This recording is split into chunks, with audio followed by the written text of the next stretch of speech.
Hi, everyone, and welcome to this podcast on reflecting upon assessment. The purpose of this podcast is to provide you with some examples of how existing staff engages with the process of reflecting upon assessment they have set. I'm here today with Peter Kahn, Professor of Digital Education for the School of Environment, Education and Development. Peter, thank you for doing this. How are you? Thank you, Nayeli. I'm very well. Yes, I'm happy to join you. Could you tell us a little bit about what you do to reflect upon assessment you have set for, let's say, an existing course unit? Yes, well, I think I try and take advantage of natural opportunities for reflection rather than, say, diarying time to then go and look at the assignment in a deliberate way. So I think there are some natural points which provoke me to think about what's going on with the assessment. Because I don't like to have an assessment that I think is not working so well. So it's partly an underlying driver of wanting to have an assessment that's really effective for the students. So that's an underlying driver that I suppose makes me take time to pause and think at different points in time. So certainly when I'm grading the work, I'm thinking, how are the students performing? As I work my way through the grading, I'm thinking, are they producing the kind of work I want them to produce? And I might make some notes. If I think something is not being responded to well or something that's worked well, I might make a note and come back to it when I have to then reframe the assessment or redo the assessment in future. So grading is one of those points in time. Another natural point is when you get feedback from students or from a moderator. So just earlier, I was having a task moderated by someone else, and I'll get feedback shortly on that, or from an external examiner. So you do get feedback from things. And again, that's an occasion when you get feedback to think about what the feedback has to say, and can I make any changes? And depending when the feedback comes, it might be you have to make changes immediately, or you have to wait and make changes in due course. So I make notes again and try and draw these things on in future times.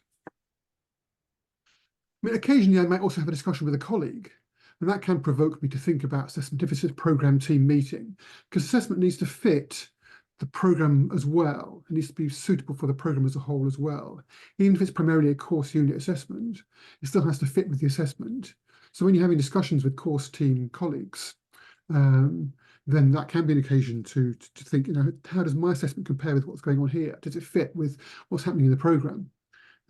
Is another point of time where I'm provoked to think about what's going on with my assessment. Yes.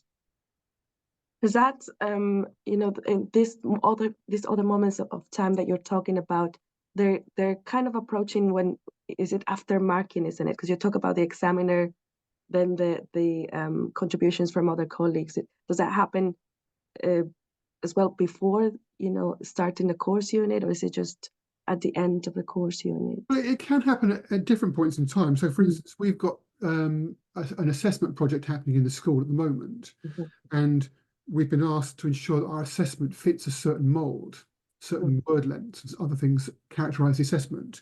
So we discussed this at a course team meeting on the programme in November. So the fit with the regulations is important, or the fit with school policy is important, and that might provoke discussion with colleagues or an email.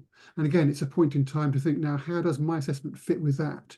It's another marker for reflection, and that can happen at any point in the year, depending on what the cycles are with institutional review and with regulatory change. I mean, when I actually come, though, to reframe the assessment at a particular point in time, you have to set the assessment for the students, and you have to release the assessment to them. So there are certain natural points in time where you are reworking an assessment brief, an assessment task, and perhaps the rubric. So there are certain points in time when you actually go away and you bring all these different leads together, and then you finalise your assessment. And in that point in time, I've also been looking for how well the assessment matches with the outcomes, the learning outcomes that are set for the course unit, how well it fits with the teaching activity that I've got on in the course, because students have to be supported appropriately. So I'm thinking, how well does this fit? These are sort of further things to pause and to think. They're further occasions, further angles, if you like, because you're trying to approach an assessment task from lots of different angles, because it has to fit with all kinds of different things. And learning outcomes and the teaching you're doing are all part of that. And one of the things, for instance, on learning outcomes is I want assessments to be challenging. And learning outcomes often give you a sense of what the challenge is for students on a course unit. But there may be other creative reframings that might come at that point in time.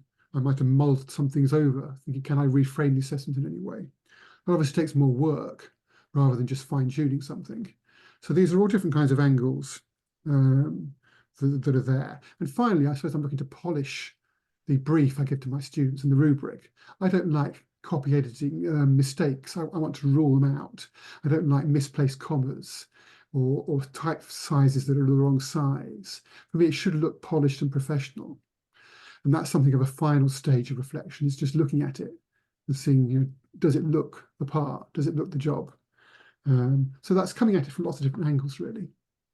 Oh, well, I think this is very, all this, reflective questions that you ask yourself at different moments in time are very relevant, that help us thinking about the different stages of course design, but also, what else can you be doing, and bringing all these different perspectives from the examiners, from, other members of staff that are also involved in the teaching of this unit, and thinking about the students as well, whether they understand the assessment, what they actually do with the assessment.